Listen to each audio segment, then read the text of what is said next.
Today I'm going to be reading Little Red Riding Hood. Once upon a time there was a sweet little girl. Everyone loved her, most of all her grandmother.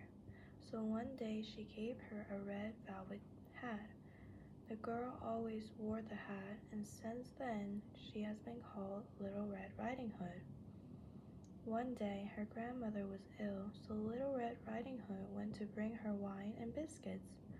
That would surely make her feel better. Her mother told her not to go off the path and to be careful. She also had to be polite and say goodbye to her grandmother. Little Red Riding Hood promised to do so and went on her way. Grandmother lived in a deep forest, more than half an hour's walk from the village. In the forest, Little Red Riding Hood encountered the wolf. She did not know he was dangerous, so she was not afraid at all.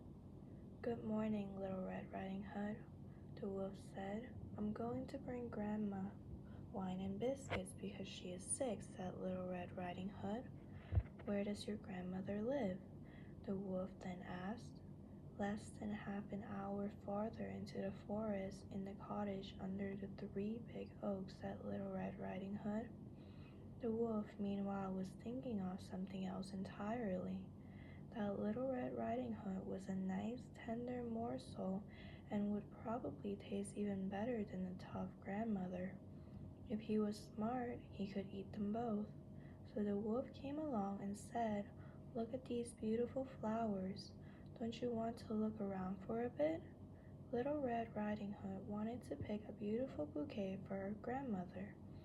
It was still early, so she had plenty of time. And so she left the path and wandered deeper and deeper into the forest. Meanwhile, the wolf walked straight to grandmother's house and knocked on the door. "Who is there?" Little Red Riding Hood, with wine and biscuits. "Open up." "Come in, I can't get up," said grandmother.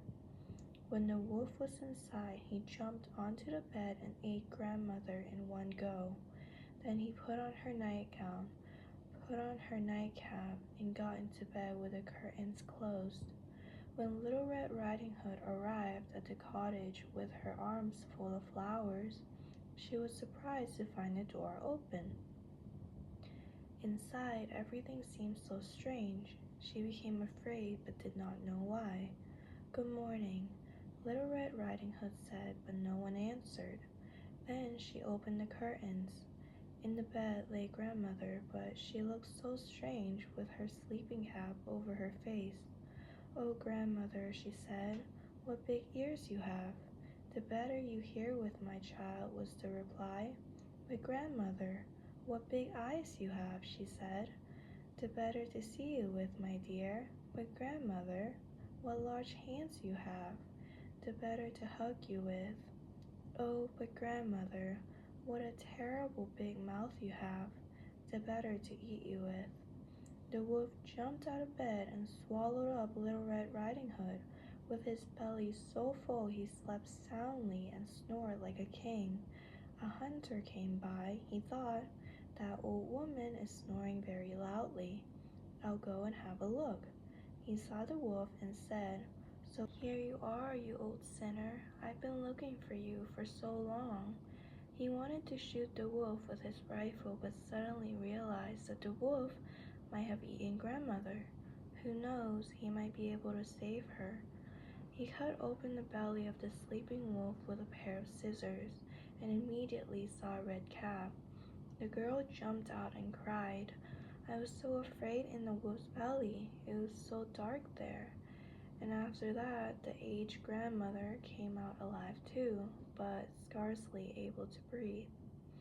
Then the hunter filled the wolf's belly with stones. When the wolf woke up, he wanted to run away, but the stones stopped him. He fell to the ground and never woke up again. The hunter, grandmother, and Little Red Riding Hood were happy. The hunter took the wolf's fur home. Grandmother drank the wine, ate all the biscuits, and soon felt a lot better.